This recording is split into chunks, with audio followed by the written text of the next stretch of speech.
প্রতি বছরই তামিলনাড়ু থেকে অনেক মজদুর কাজের খোঁজে পার্শ্ববর্তী রাজ্য অন্ধ্রপ্রদেশে আসে।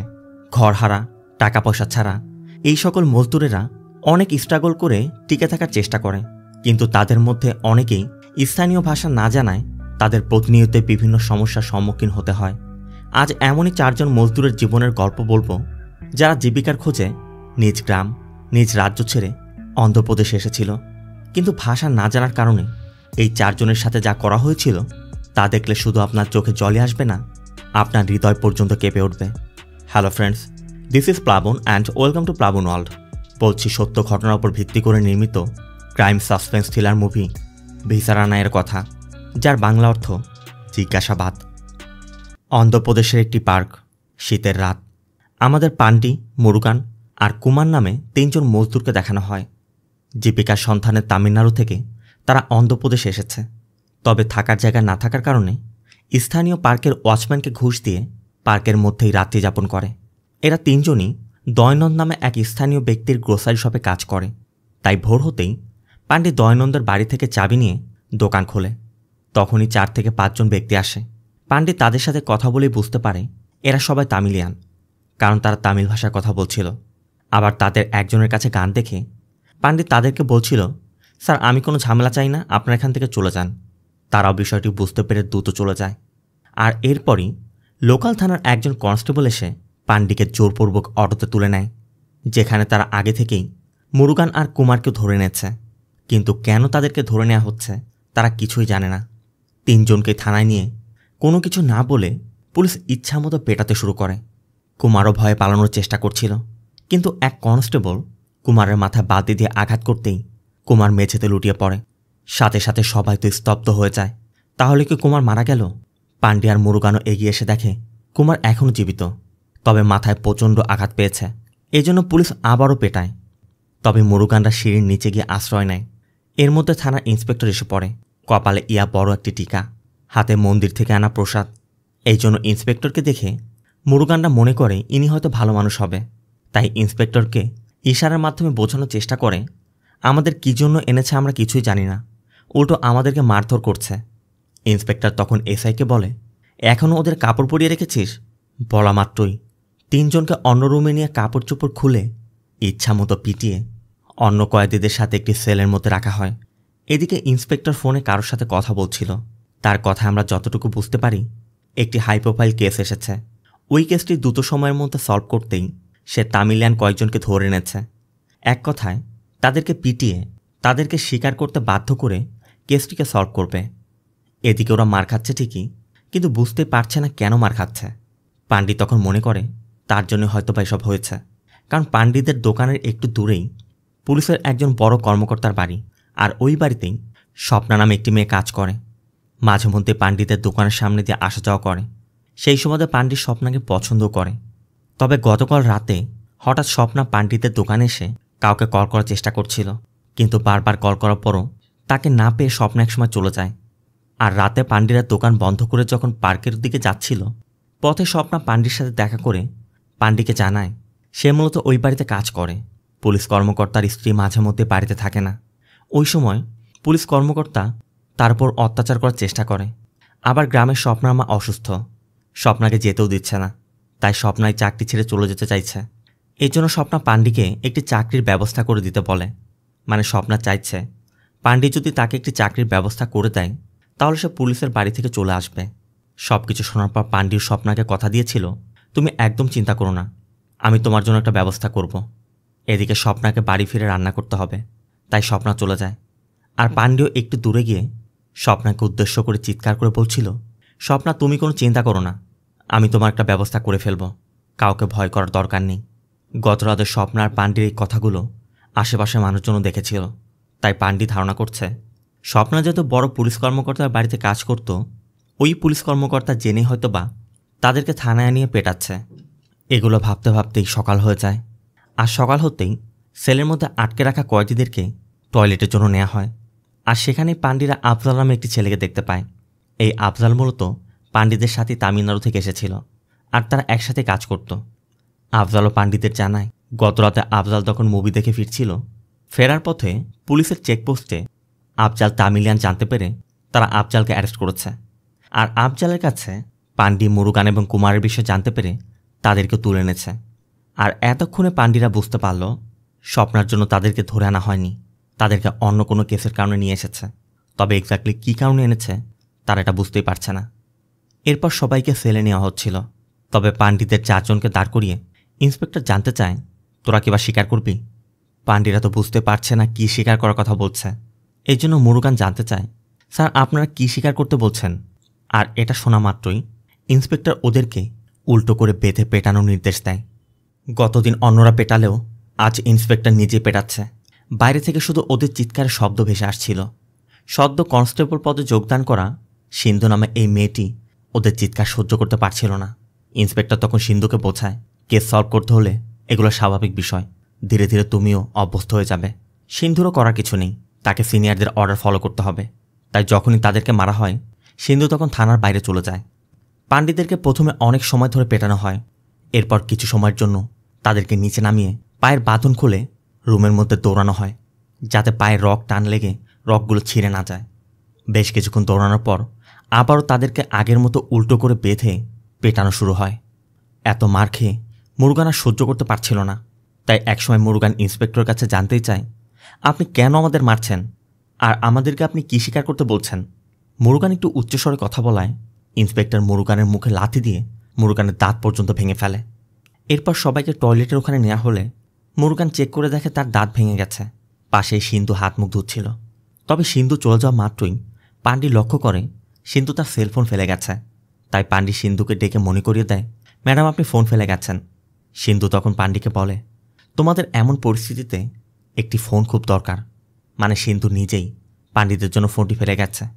পান্ডিও বোঝা মাত্রই দ্রুত ফোনটি নিয়ে ওয়াশরুমে ঢুকে তারা যে দোকানে কাজ করত সেই দয়ানন্দকে কল করে পুরো বিষয়টি বলে যে গতকাল রাতে পুলিশ আমাদের ধরে এনে ইচ্ছামতো পেটাচ্ছে, মুরুগানের দাঁত পর্যন্ত ভেঙে ফেলেছে। আমাদের কেন এনেছে জানি না, ওরা বলছে কিছু একটা স্বীকার করতে। আপনি যে কোনোভাবে আমাদেরকে ছাড়িয়ে নিয়ে যান।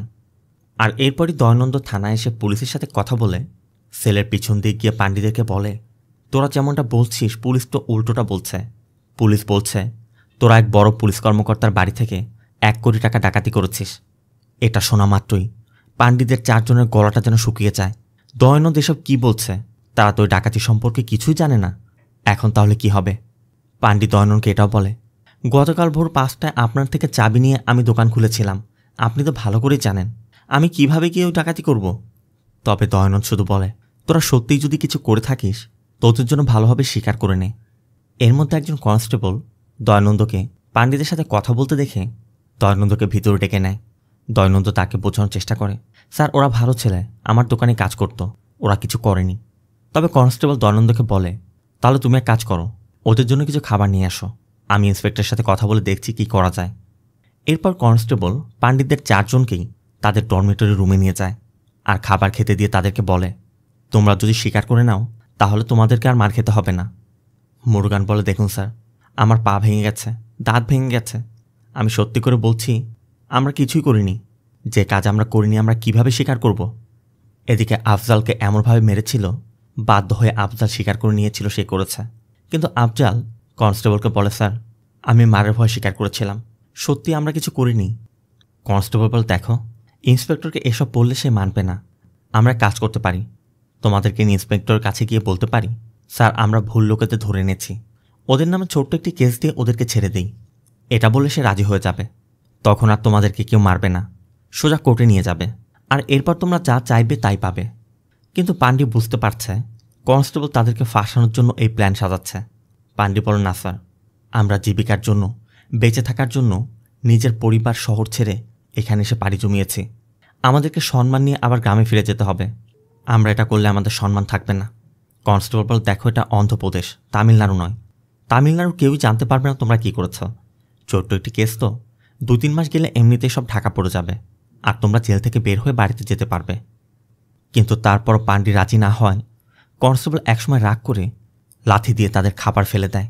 এমনকি তারা খাবার দিয়ে ফ্লোর নষ্ট করায়, তাদেরকে দিয়ে ফ্লোরটি পরিষ্কার করায়। অন্যদিকে আমাদের কেকে নামে এক ব্যক্তিকে দেখানো হয়। এমনকি পান্ডির দোকানে গতরাতে যে ব্যক্তিগুলো এসেছিল ওই লোকগুলোকেও দেখা যায় কেকে ফলো করছে। এই কেকে মূলত চেন্নাই থেকে গান্ধী পার্কের দিকে যাচ্ছিল। তবে পথের মধ্যে লোকাল পুলিশ তাকে থামালে ওই লোকগুলো দ্রুত সেখান থেকে পালিয়ে যায়। আবার এদিকে আটক থাকা সবাইকে খাবার দেওয়া হয়, পান্ডিরাও খাবার নেয়। কিন্তু পান্ডি চিন্তা করে পুলিশ তাদেরকে একটি চুরির কেসের কথা বলে আটকে রেখে মারধর করছে, আবার সময় মতো 2 বেলা খাবারও দিচ্ছে। তার মানে যে কোনো কিছু হোক না কেন তাদেরকে খাবার খেয়ে সুস্থ রাখতে হবে। পান্ডির কথা এখন যদি আমরা খাবার খাওয়া বন্ধ করে দিই তাহলে ওরা আমাদের কথা শুনতে বাধ্য। এই জন্য পরবর্তী দিন থেকেই পান্ডিরা 4 জনই খাবার খাওয়া বন্ধ করে দেয়। এমনকি পুলিশকেও জানিয়ে দেয় আমাদের না ছাড়া পর্যন্ত আমরা খাবার খাবো না। অন্যদিকে এসিপি ইন্সপেক্টরকে ডেকে সোজাসাপটা বলে দেয় উপর থেকে তার উপর প্রেশার আসছে, কিভাবে কি করবে জানি না, 2 দিনের মধ্যে কেস ক্লোজ করো, নয়তো ছুটি নিয়ে বাড়িতে গিয়ে বসে থাকো, এই কেস অন্য কেউ সলভ করবে। এই জন্য ইন্সপেক্টর ফিরে এসে পান্ডিকে আলাদা করে টর্চার করায়। এমনকি পান্ডিকে বলে যে অন্যরা স্বীকার করে নিয়েছে, এখন তুমি স্বীকার করলেই হয়। কিন্তু পান্ডি মুরুগানদের ভালো করে জানে, তাই পান্ডি এখনও বলছে যা আমরা করিনি আমরা তা স্বীকার করব না। একদিকে মার খাওয়ার ব্যথা, অন্যদিকে ক্ষুধার কষ্ট, তারাও আর সহ্য করতে পারছে না। তারপর শুধুমাত্র ছাড়া পাওয়ার জন্য তারা জিহ্বায় কামড় দিয়ে পড়ে আছে। ইন্সপেক্টর অন্যদের সাথে কথা বলে, তারাও জানায় ওরা তো খাবারও খাচ্ছে না, এমনিতে অসুস্থ, তারপর মারলে মরেই যাবে। কিন্তু ইন্সপেক্টরের কথা, ওদের সাথে আমরা যা কিছু করেছি এত কিছুর পরও যদি ওদেরকে আমরা ছেড়ে দিই তাহলে আমরাই ফেসে যাব। এই জন্য ইন্সপেক্টর পান্ডিদের 4 জনকে ডেকে তাদের কাছে জানতে চায় খাবার না খাওয়ার আইডিয়াটা কার। পান্ডি তখন এগিয়ে আসে। ইন্সপেক্টর বলে না, ওরা সত্যিই নিরপরাধ, ওদেরকে ছেড়ে দাও। সাথে পান্ডিদেরকে বলে দেয় থানার সামনে যে হোটেল আছে ওখান থেকে 2000 টাকা নিয়ে থানায় এসে সিগনেচার করে চলে যাও। এরপর পান্ডিদেরকে ছেড়ে দেওয়া হয়। মুক্তি পেয়ে পান্ডিরাও খুশি, তারাও মনে করছে ইন্সপেক্টর একজন ভালো মানুষ, তাই তাদের বিষয়টি বুঝতে পেরে তাদেরকে ছেড়ে দিয়েছে। এরপর একজন কনস্টেবল তাদেরকে থানার সামনের হোটেল নিয়ে যায়। সাথে হোটেল মালিককে বলে ইন্সপেক্টর ওদেরকে 2000 টাকা দিতে বলেছে, কথা মতো সে দিয়েও দেয়। এখন শুধু থানার মধ্যে গিয়ে সাইন করতে হবে। তবে পান্ডিরা এতদিন না খেয়ে আছে, তাই তারা চিন্তা করে খাবার হোটেলে যেহেতু এসে পড়েছি, আগে আমরা খাবার খাই, এরপর থানায় গিয়ে সাইন করে চলে যাব। এই জন্য 4 জনই পেট পুরে খাবার খায়। আর এরপর সাইন করতে থানায় যাওয়া মাত্রই তাদের থেকে সাইন না নিয়ে আবার তাদের কাপড় খুলে ইচ্ছা মতো পেটানো হয়। আসলে ইন্সপেক্টর ওদেরকে খাওয়ানোর জন্যই এই প্ল্যানটা বানিয়েছিল। এখন যেহেতু সবাই পেট পুরে খাবার খেয়েছে, তাই এখন সে আবারও তাদেরকে টর্চার করতে পারবে। আর আইডিয়াটা যেহেতু পান্ডির, এই জন্য ইন্সপেক্টর স্বীকার করাতে পান্ডিকে মারতে শুরু করে। সাথে শর্তও দেয় পান্ডি যদি একবারও চিৎকার করে তাহলে অন্যদেরকেও পেটানো হবে। তাই অন্যদের কথা চিন্তা করে পান্ডি মুখ বুজে মার খেয়ে যায়। মারতে মারতে ইন্সপেক্টর ক্লান্ত। তারপরও পান্ডি শুধু বলছে আপনি যত ইচ্ছা মানুন না কেন, যে কাজ আমরা করিনি আমাদের দিয়ে তা স্বীকার করতে পারবেন না। ইন্সপেক্টর বুঝতে পারছে এদেরকে টর্চার করে কোনো কথা স্বীকার করানো যাবে না। তাই ইন্সপেক্টর দয়ানন্দকে ডাকে। আর রাতের বেলা দয়ানন্দ একজন লয়ারকে নিয়ে থানায় আসে। দয়ানন্দ পান্ডিকে বোঝায় অন্যরা সহ্য করতে পারছে না, ওরা স্বীকার করে নিতে চাচ্ছে। এখন তুই মেনে নিলে ওরা স্বীকার করবে। পান্ডির কথা যে কাজ আমরা করিনি কেন আমরা স্বীকার করব? যতদিন আসল অপরাধী ধরা না পড়বে ওরা মারে মারুক, আমরা তো স্বীকার করব না। লয়াররা তখন তাকে বোঝায় এভাবে মার খেয়ে কোনো লাভ নেই, এমনিতে তোমরা ভাষা জানো না, অন্য রাজ্য থেকে এসেছ। মূলত ওই বাড়িতে যারা ডাকাতি করেছিল তারা তামিলিয়ান ছিল, কিন্তু পুলিশ তাদের ধরতে না পেরে কেসটিকে সলভ করার জন্য তোমরা যেহেতু তামিলিয়ান তাই তোমাদেরকে তুলে এনেছে। যে কোনো মূল্যে তারা তোমাদের দিয়ে এই কেসটি সলভ করবে। তোমাদের সাথে তেমন কিছু হবে না, তোমাদেরকে যেমনভাবে বলেছে তোমরা স্বীকার করে নাও। কয়েকদিন পর জেল থেকে বের হয়ে গেলে তারপর আর কোনো ঝামেলাই নেই। আবার দয়ানন্দ পান্ডিকে বোঝায় তুই যদি স্বীকার না করিস ওরা আমাকে পর্যন্ত জেলে দেবে। কনস্টেবলও বোঝায় শুধু তোমরা বিপদে পড়নি, তোমাদের জন্য তোমাদের বসও কিন্তু বিপদে পড়ছে। আমার কথা মানো, মেনে নাও। কোর্টে সব কিছু স্বীকার করে নেবে। আর জেলের মধ্যে যা কিছু হবে ইন্সপেক্টর স্যার সব কিছু দেখবে, তোমাদের ভালো দেখাশোনা করা হবে। এই জন্য পান্ডি রাজি হয়ে যায়। আর পরবর্তী দিন পান্ডিদেরকে ওই বাড়িতে নিয়ে যাওয়া হয় যে বাড়িতে ডাকাতি হয়েছিল। পান্ডিও দেখতে পায় এটাই সেই বাড়ি যে বাড়িতে স্বপ্না কাজ করত। ইন্সপেক্টর পান্ডিদেরকে আগে থেকে সব বুঝিয়ে নিয়ে এসেছে। আর তারা আজ পান্ডিদের দিয়ে কে কিভাবে কি করেছিল, কিভাবে ডাকাতি করেছিল সব কিছু সরেজমিনে ভিডিও করে নিয়ে যায়, যাতে তারা সেটা কোর্টে সাবমিট করতে পারে। যদিও পান্ডিরা কোনো কিছু করেনি, তারপরে ইন্সপেক্টর যেভাবে সাজিয়েছে তারা সেভাবেই অভিনয় করে যায়। সিন চলে যায় পরবর্তী দিন কোর্টে। গতরাতে যে লোকগুলো কে ফলো করছিল তারা কোর্টের সামনে এক একজন এক এক জায়গায় অবস্থান নিয়ে কেকের অপেক্ষা করছে। আর অন্যদিকে পান্ডিদের 4 জনকেও কোর্টে নিয়ে আসা হয়। এর মধ্যে কেকের গাড়ি এসে পড়ায় কোর্টে ঢোকার আগেই ওই লোকগুলো কে ধরার চেষ্টা করে, কিন্তু আশেপাশের পুলিশ এবং লোকজন এসে তাদেরকে কোর্টের মধ্যে নিয়ে যায়। আর এরপরে আমরা জানতে পারি এই ব্যক্তির নাম হচ্ছে মুথুবেল। সে তামিলনাড়ু পুলিশের একটি থানার ইন্সপেক্টর। তারা মূলত কে ধরতে আন্ডার কভার অপারেশন পরিচালনা করতে এসেছে, কিন্তু কে ধরার আগেই কে এখানের কোর্টে সারেন্ডার করেছে। এই জন্য মুথুবেল তার ডিসিপিকে কল করে বিষয়টি জানায় যে এখন তো আমরা কিছু করতে পারছি না, তবে এখানে ডিসিপি আপনার ব্যাচমেট, আপনি যদি তার সাথে কথা বলে কোন ব্যবস্থা করতে পারেন তাহলে আমরা কে তামিলনাড়ুতে নিয়ে আসতে পারবো। এদিকে পাণ্ডিতদেরকে ম্যাজিস্ট্রেটের সামনে নিয়ে যাওয়া হয়। যদিও পুলিশ আগে থেকে পাণ্ডিতদের বলে রেখেছে ম্যাজিস্ট্রেটের সামনে তারা যেন কোনো কথা না বলে, তারপরও পাণ্ডিত ম্যাজিস্ট্রেটের সামনে যাওয়া মাত্র চিৎকার করে বলতে থাকে, স্যার আমরা কিছু করিনি, আমাদেরকে জোরপূর্বক ধরে এনেছে আর আমাদেরকে মেরে দেখুন কি করেছে, এমনকি আমাদের কথা পর্যন্ত বলতে দিচ্ছে না। পুলিশ প্রথমে বোঝানোর চেষ্টা করে যে ওরা মিথ্যা বলছে, কিন্তু পাণ্ডিত তার জামা খুলে তার শরীরের দাগগুলো দেখায় যে কিভাবে তাদেরকে পশুর মতো করে পেটানো হয়েছে। প্রথমে মুরুগানরাও দেখাতে সাহস পাচ্ছিল না, কিন্তু পাণ্ডিকে দেখে মুরুগানরাও তাদের জামা কাপড় খুলে দেখায়। তবে ওরা যেহেতু তামিলনাড়ু থেকে এসেছে, ওদের ভাষা কেউ ঠিকমতো বুঝতে পারছিল না। এই জন্য জজ জানতে চাচ্ছিল ওরা কি বলছে কেউ তেলুগুতে বুঝিয়ে দিতে পারবে কিনা। একজন কনস্টেবল জানায়, স্যার আমি পারবো, কিন্তু জজ পুলিশকে বিশ্বাস করতে পারছে না। তখনই একজন জানায় যে পাশের কোর্টে তামিলনাড়ুর একজন পুলিশ এসেছে। এই জন্য জজ তামিলনাড়ুর পুলিশ মানে মুথুবেলকে ডেকে আনতে বলে। এদিকে মুথুবেলরা কে তাদের কাস্টডিতে নেওয়ার জন্য জজকে অনুরোধ করছিল, কিন্তু কে এই স্টেটের কোর্টে আত্মসমর্পণ করায় কোর্ট কে মুথুবেলের হাতে তুলে না দিয়ে তাদের রাজ্যের পুলিশ কাস্টডিতে 15 দিনের রিমান্ডে পাঠিয়ে দেয়। আর এরপর মুথুবেলকে ওই কোর্টে নিয়ে যাওয়া হয়। মুথুবেল পাণ্ডিকে দেখে চিনতে পারে যে তারা ওই রাতে পাণ্ডির দোকানে গিয়েছিল। পাণ্ডিও বলছিল, স্যার আপনি তো ওই রাতে আমাদের ওখানে এসেছিলেন, পুলিশ আমাদের সাথে দেখুন কিভাবে অত্যাচার করেছে, আমরা কোনো কিছুই করিনি।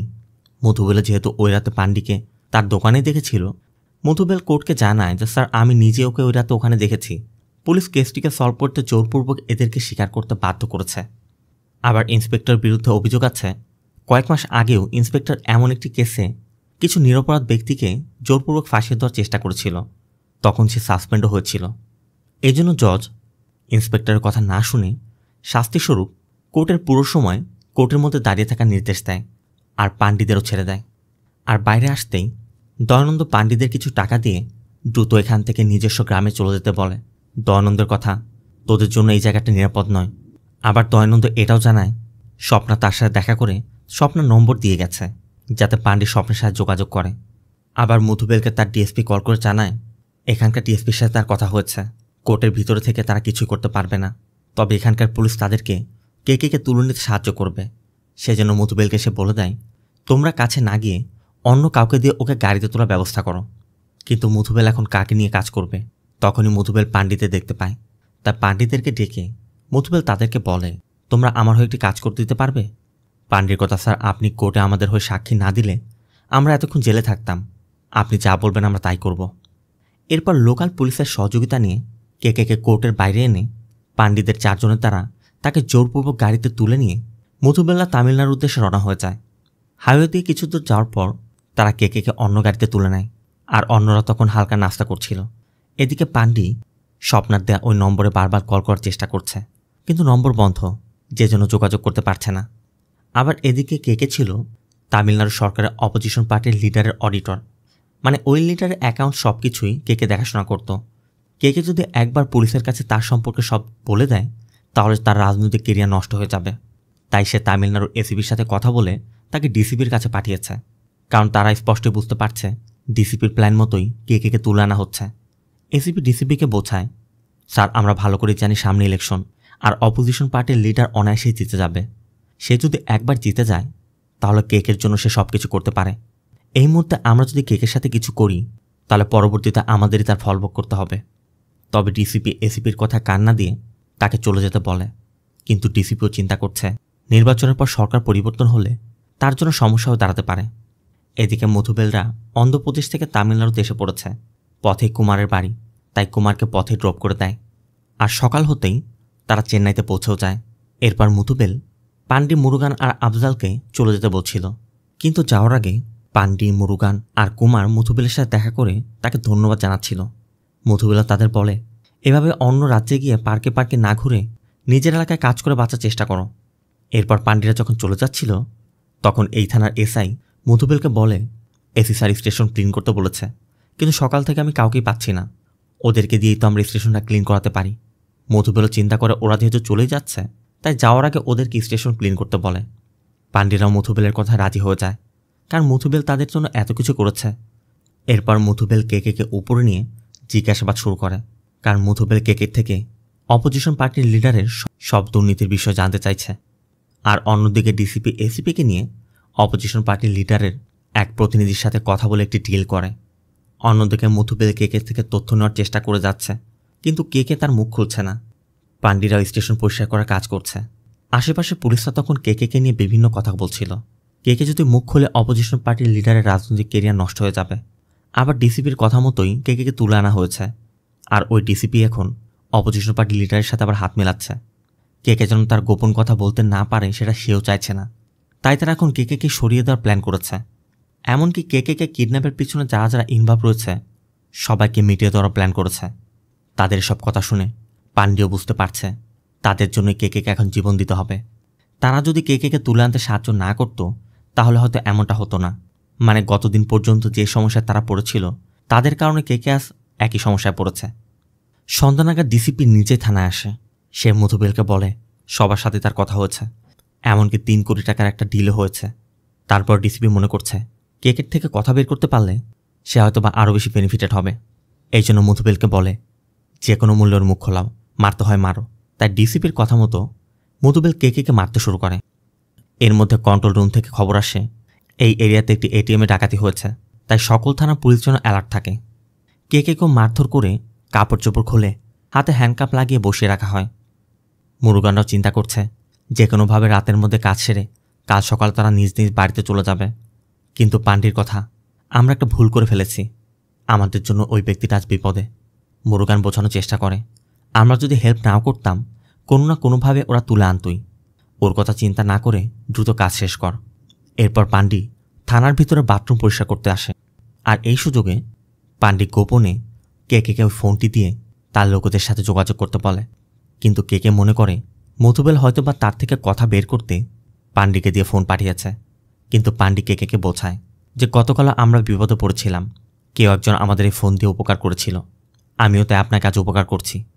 এরপর কেকে তার সহযোগীকে কল করে এবং দ্রুত ডিসিপির সাথে কথা বলে 3 কোটি টাকার ডিলটি সেরে ফেলতে বলে, যাতে তাকে ছেড়ে দেয়। কিন্তু কেকে সহযোগী জানায় তারা আরও বেশি টাকা লোভ করছে। এমনকি তারা অপোজিশন পার্টির লিডারের সাথে কথা বলেছে, মানে কেকে যার সাথে কাজ করে সব ইনফরমেশন পুলিশকে দিয়ে দিতে পারে। এই জন্য কেকে খুন করে আত্মহনন দেখানোর একটি প্ল্যান সাজিয়েছে। এটা শোনার পর কেকের মাথার উপর যেন আকাশটা ভেঙে পড়ে। তার মানে কেকের সামনে আর কোনো রাস্তা নেই। কেকে চিন্তা করে তাকে যেহেতু মরতেই হবে, তাই সে সব কিছু প্রকাশ করে দিতে চায়। আর ডিসিপি যেহেতু ওই লিডারের সাথে হাত মিলিয়েছে, এজন্য কেকে পান্ডিকে বলে তুমি মধুবেলকে কল করে আমার কথা বলো যে আমি তার সাথে কথা বলতে চাই। কথা মতো পান্ডি তাই করে। মধুবেলকে কল করে দ্রুত থানায় আসতে বলে। কিন্তু মধুবেল আসার আগেই এসিপি নিজে থানায় এসে কেকে মারধর করে অন্য রুমের সিলিংয়ের সাথে হাত পেতে ঝুলিয়ে রাখে। মানে এসিপি তো ওই লিডারের লোক, সে ধারণা করছে কেকে হয়তো বা মধুবেলকে সব বলে দিয়েছে, এই জন্যই কেকে এভাবে টর্চার করছে। তবে এসি চলে যাওয়া মাত্রই মধুবেল এসে পড়ে, আর এসেই দেখে কেকে এভাবে ঝুলিয়ে রাখা হচ্ছে। কেকে ব্যথায় কষ্টে নিঃশ্বাস পর্যন্ত নিতে পারছিল না। মধুবেল তখন থানার সবাইকে ডেকে দ্রুত কেকে নামায়। মধুবেলের কথা, আমি থানার ইন্সপেক্টর, এখানে কি হবে না হবে সেটা আমি বুঝবো, এসি বলার কে। তবে কেকে শুধু মধুবেলকে বলে আমাকে শেষ করতে ওরা তোমাকে ব্যবহার করেছে, আর আমাকে শেষ করার মাধ্যমে ওদের খেলার শুরুটা, এখন তোমাকে এলিমিনেট করে ওরাই খেলা শেষ করবে। এর মধ্যে এসি কল করলে মধুবেল এসিকে বলে আমি ওকে এখনই হসপিটালে নিয়ে যাচ্ছি। এসির কথা ডিসিপির নির্দেশ, তুমি ওকে হসপিটাল নিতে পারবে না। মধুবেল তারপরও বলে এটা আমার থানা, ও যদি আমার থানা আমার কাস্টডিতে মারা যায় তার জন্য আমাকে জবাবদিহি করতে হবে, আপনার অর্ডার আমি ফলো করতে পারছি না। মধুবেল ফোনেই এসির সাথে তর্ক করে যাচ্ছিল, কিন্তু এর মধ্যেই কেকে মারা যায়। এরপর মধুবেল সবাইকে বলে এখন তো তোমরা খুশি। খবর পেয়ে ডিসিপি কল করে মধুবেলকে বলে এই খবর যদি বাইরে বের হয়ে যায় আমরা সবাই ফেসে যাব, যে কোনো মূল্যে বডিটি ডিসপোজ করতে হবে। পাশের থানার চন্দন এই কাজে খুব পারদর্শী, 2 ঘন্টার মধ্যে পৌঁছে যাবে। ও যেভাবে যা বলে সেভাবে তোমরা বডিটি ডিসপোজ করে ফেলো, কাজ হয়ে গেলে আমি এসে পড়ব। কিছুক্ষণ পর চন্দন এসে পড়ে। কেকে এখন পর্যন্ত বিয়ে করেনি, পরিবারে কেউই নেই, তাই চন্দন প্ল্যান করে কেকে নিজের বাড়িতে নিয়ে ফ্যানের সাথে ঝুলিয়ে দেবে, মানে এই ঘটনাকে আত্মহরণের নাটক সাজাবে। প্ল্যান মতো কেকের বডিটিকে কেকের বাড়িতে নিয়ে বেডরুমের ফ্যানের সাথে ঝুলিয়ে দেওয়া হয়। অন্যদিকে ডিসিপি আর এসিপি থানায় বসে আলোচনা করছিল যে কেকে মারা যাওয়ার কারণে তাদেরই লস হলো, কারণ কেকে ছাড়াতে কেকের পার্টনারের থেকে তারা 3 কোটি টাকা অফার পেয়েছিল। এর মধ্যে কাজ সেরে মধুবেলরাও এসে পড়েছে। কেকে যে মারা গেছে তারা কাউকে এই বিষয়টি এখনও পর্যন্ত জানায়নি, তাই তারা প্ল্যান করে, তাই তারা আগে ওই ডিল মতো 3 কোটি টাকা নেওয়ার প্ল্যান করে। এরপর কেকের পার্টনারকে অ্যারেস্ট করে মিডিয়াকে জানিয়ে দিবে কেকে তাদের কাস্টডি থেকে ছাড়ার পর নিজ বাড়িতে গিয়ে কেকে এটা করেছে। প্ল্যান সাজিয়ে ডিসিপি ওয়াশরুমে যায় আর ঠুকেই দেখে পান্ডিরা ওয়াশরুম ক্লিন করছে। তার মানে ভিতরে এতক্ষণ তারা যে প্ল্যানগুলো সাজিয়েছে পান্ডিরা সবই শুনতে পেয়েছে। এসআইও তাদের সাথে কথা বলে বুঝতে পারে ওরা 5 মিনিট আগে এখানে এসেছিল, তাই এসআই চালাকি করে পান্ডিদের 3 জনকে একত্র করে থানার মধ্যে বসিয়ে রাখে, সাথে থানার গেটটিও তালা মেরে দেয়। এরপর সবাই মিলে আলোচনা শুরু করে কিভাবে এখন তারা ওদের মুখ বন্ধ করবে। মধুবেল বলছিল, স্যার ওদেরকে ভয় দেখালেই ওরা কাউকে কিছু বলবে না, চুপচাপ বাড়িতে চলে যাবে। ডিসিপির কথা, এটা কোনো সাধারণ লক আপ ডেথ না। আমরা সরকার, অপোজিশন পার্টি সবার সাথে ডাবল ক্রস করেছি। একবার যদি প্রকাশ হয়ে যায় আমরা কেকে যেভাবে ঝুলিয়ে মেরেছি আমাদেরকেও সেভাবে ঝুলিয়ে মারবে। এসআই বলছিল, স্যার আমাদের কাছে পেন্ডিং কিছু কেস আছে, ওদেরকে সেই সব কেসে ফাঁসিয়ে দেই। কিন্তু একজন বলে এদেরকে সম্ভব না, কোর্টের জাজের সামনে সব বলে দিবে, কারণ তারা তো অন্ধ্রপ্রদেশের কোর্টে দেখে এসেছে। এসআই তখন বুদ্ধি দেয়, আমরা কাজ করতে পারি। এটিএম ডাকাতি যে ঘটনাটি ঘটেছে আমরা ওদেরকে এটিএম কেস ফাঁসিয়ে এনকাউন্টার করে দিতে পারি। এদিকে পান্ডিরাও বুঝতে পারছে তারা বড় কোনো সমস্যায় পড়বে, তাই নিজেদের মতো বলাবলি করছিল, মধুবেল স্যারই আমাদের বাঁচিয়েছে। মধুবেল স্যারের কথায় তারা এখানে পরিষ্কার পর্যন্ত করছে, তাই মধুবেলই তাদেরকে বাঁচাবে। পান্ডির কথা, আমরা কারোর কোনো ক্ষতি করিনি, আমাদের সাথে কিছু হবে না, তবে এটা শুধুমাত্র তাদের নিজেদের মনের সান্ত্বনা। আবার ডিসিপিদের প্ল্যানে মধুবেল একদমই রাজি হচ্ছে না। এই জন্য ডিসিপি মধুবেলকে বোঝায়, দেখো মধুবেল, কেকে তোমার স্টেশনে তোমার কাস্টডিতে মারা গেছে, তুমি নিজে ওর বডিটি ডিসপোজ করেছ। কাল যদি কেকের লোকজন প্রোটেস্ট করে কেস সিবিসিআইডিতে চলে যাবে, তখন তুমি হবে প্রাইম অ্যাকুইজড, তোমার মিনিমাম 8 বছরের জেল হবে। আমাদের কারোরই কিছু হবে না, এমনকি আমরা আমাদের রেজিস্টার সিম থেকে তোমাকে কল করিনি। তারপরও মধুবেল বলে, স্যার ওরা আমাকে বিশ্বাস করে এসেছে। ডিসিপির কথা, দেখো মধুবেল, 10 দিন পর ডিআইজির লিস্ট প্রকাশ হবে, সেখানে 2 নম্বরই আমার নাম। এখন যদি এসব প্রকাশ হয়ে যায় আমার কেরিয়ার নষ্ট হয়ে যাবে, এই রিস্ক আমি নিতে পারবো না। মধুবেল বলে, ঠিক। মধুবেল বলে, আপনারা যেহেতু ঠিক করে নিয়েছেন এটা করবেন, ঠিক আছে, আপনাদের যা ইচ্ছা করুন, আমি এসবের মধ্যে নেই। তখনই এসিবি মধুবেলকে ভয় দেখায়। এসিবি বলে, তুমি ওকে কোর্ট থেকে তুলে এনেছ, তোমার কাস্টডিতে মারা গেছে, তুমি নিজে বডি ডিসপোজ করেছ, এই অপরাধে আমি এখনই তোমাকে অ্যারেস্ট করতে পারি। তাই মধুবেলেরও এখন তাদের অর্ডার ফলো করা ছাড়া আর কিছু করার নেই। এরপর প্ল্যান মতো থানা থেকে সবার নামে গান ইস্যু করা হয়। পান্ডিদেরকেও এসির বাড়ি পরিষ্কার করানোর কথা বলে একটি গাড়িতে তোলা হয়। তবে মুরুগানরা স্পষ্টই বুঝতে পারছে তাদের সাথে কিছু একটা করতে চাচ্ছে। এই জন্য তারা মধুবেলকে বলছিল, স্যার এসির বাড়ি পরিষ্কার হয়ে গেলে আপনি বলে আপনার বাড়িও পরিষ্কার করে দেব। শুধু আপনার বাড়ি কেন, এই স্টেশনে যে অফিসারগুলো আছে সবার বাড়ি পরিষ্কার করে দেব। কিছু দূর যাওয়ার পর একজন পুলিশ সদস্য কিছু টাকা, 2টি গান আর 3টি হ্যান্ডকাপ দিয়ে দেয়। এরপর তারা একটি বাড়ির সামনে গিয়ে থামে। আফজাল তখনও মধুবেলের কাছে জানতে চায়, স্যার আপনার কি আমাদেরকে মেরে ফেলবেন? মধুবেলের কাছে তার কোনো জবাবই নেই। পান্ডিদের 3 জনকে একটি ঘরে নিয়ে যাওয়া হয়। পান্ডিরা ঘরে ঢুকেই দেখে বিছানায় অনেক টাকা, তাই তারা প্রথমে মনে করে তাদেরকে এই টাকা দিয়ে মুখ বন্ধ করানোর চেষ্টা করবে। কিন্তু ঘরের মধ্যে তাদের ব্যাগ আর কাপড় চোপড় দেখে তারা স্পষ্টই বুঝতে পারে এটা একটা সেট আপ, মানে তাদেরকে এটিএম লুটকারি দেখিয়ে এনকাউন্টার করবে। আফজাল বলছিল, না এমন কিছু হবে না, আমি স্যারের সাথে কথা বলছি। বলেই আফজাল যখনই ঘর থেকে বের হয় ঠিক তখনই এসআই তাকে শ্যুট করে দেয়। পান্ডিয়ার মুরুগান দ্রুত আফজালের কাছে ছুটে যায়। মধুবেলও ছুটে আসে। এসআইয়ের গানটি জ্যাম হয়ে যাওয়ায় গান কাজ করছিল না। আফজাল তখনও বেঁচে আছে। পান্ডি তাই মধুবেলকে অনুরোধ করছিল, স্যারও ছোট মানুষ, ওকে এখনও হসপিটালে নিলেও বেঁচে যাবে, দয়া করে ওকে হসপিটালে নিতে দিন। পান্ডি মধুবেলের পায়ে ধরে অনুরোধ পর্যন্ত করে। আফজাল তখন পান্ডিকে বলে, ওদেরকে বলে লাভ নেই ভাইয়া, আমরা আজ জেলে থাকলে অন্তত বেঁচে থাকতাম। ওরা আমাদের ধোঁকা দিয়েছে, তোমরা পালিয়ে যাও, নইলে তোমাদেরকেও মেরে ফেলবে। তখনই একজন পান্ডির হাতে হ্যান্ডকাপ লাগাতে যাচ্ছিল, তবে পান্ডিরা বুঝতে পেরে সবাইকে ধাক্কা দিয়ে বেরিয়ে সামনের ঝোপের মধ্যে ঢুকে পড়ে। সাথে সাথে সবাই পান্ডিদেরকে খুঁজতে শুরু করে, কারণ যে কোনো মূল্যে ওদেরকে জীবিত ছাড়া যাবে না। পান্ডি আর মুরুগানও জীবন বাঁচাতে লুকিয়ে আছে ঠিকই, কিন্তু চারিদিক থেকে সবাই ঘিরে রাখার কারণে তারা পালাতে পারছে না। এর মধ্যে একজন পান্ডিকে দেখে পান্ডিকে ধরতে গেলে পান্ডি তার কোমর থেকে গান নিয়ে আবার লুকিয়ে পড়ে। তবে মুথুবেল তখনও পান্ডিকে ফলো করছিল। এদিকে মুরুগান সুযোগ বুঝে যখনই পালাতে যাবে পুলিশের সামনে পড়ে যাওয়ায় তারা মুরুগানকে শ্যুট করে মেরে ফেলে। অন্যদিকে মুথুবেল পান্ডিকে বোঝাচ্ছিল, দেখ পান্ডি, আমার কাছে গান নেই, আমি তোর কিছুই করব না, তুই বের হয়ে আয়, আমি তোকে মিডিয়ার কাছে নিয়ে যাব, তুই সব বলে দিস, যা হবে আমরা একসাথে ফেস করব। এই জন্য পান্ডি একসময় বেরিয়ে আসে। তবে এসেই দেখে মুথুবেলের কোমরে গান আছে, তাই মুথুবেলকে গান পয়েন্ট করে। কিন্তু পান্ডির কথা, আমি কাউকে মেরে বেঁচে থাকতে চাই না। আপনি আমাদের স্টেশন পরিষ্কার করার কথা বলে আমাদের ধোঁকা দিয়েছেন। আপনি বলেছেন আপনার কাছে গান নেই, আপনি সেটাও মিথ্যা বলেছেন। মুথুবেল বলছিল, আমি এসব কিছুই করিনি, আর গান তো আমার সেফটির জন্য, তুই তোর গানটা আমাকে দিয়ে দে। একদিকে মুথুবেল পান্ডির থেকে গান নিতে চেষ্টা করছে, আর অন্যদিকে আরেকজন পান্ডিকে লক্ষ্য করে পান্ডিকে শ্যুট করে মেরে ফেলে। এভাবে পুলিশ পান্ডি, মুথুবেল, আফজাল তিনজনকে গুলি করে মেরে মিডিয়া ডেকে প্রমাণ করে ওরা এটিএমে ডাকাতি করেছিল, পুলিশের সাথে বন্দুকযুদ্ধ মারা গেছে। কি সুন্দর সাজানো গোছানো নাটক, তাই না? তবে আগের দিন চন্দ্রকুমারকে তার গ্রামে নামিয়ে দেয় কুমার সেদিন বেঁচে গিয়েছিল। মুভিটি যখন মুক্তি পায় কুমারের তখন 54 বছর বয়স। কুমার তখন কোয়েম্বাটুরে তার স্ত্রী, মা আর একমাত্র মেয়েকে নিয়ে বসবাসরত। কুমার পেশায় একজন ক্যাব ড্রাইভার হলেও সে একজন মানবাধিকার কর্মী হিসেবে তার মতো বিপদে পড়া হাজারেরও বেশি মানুষকে সহযোগিতা করার চেষ্টা করেছে। তার সাথে কুমার 6টি বইও লিখেছে, যার মধ্যে অন্যতম বই ছিল দি লক আপ, যেটা ছিল তাদের নিজেদের জীবনের উপর রচিত বই। আর সেই বইয়ের উপরে এই মুভিটি নির্মাণ করা হয়েছিল।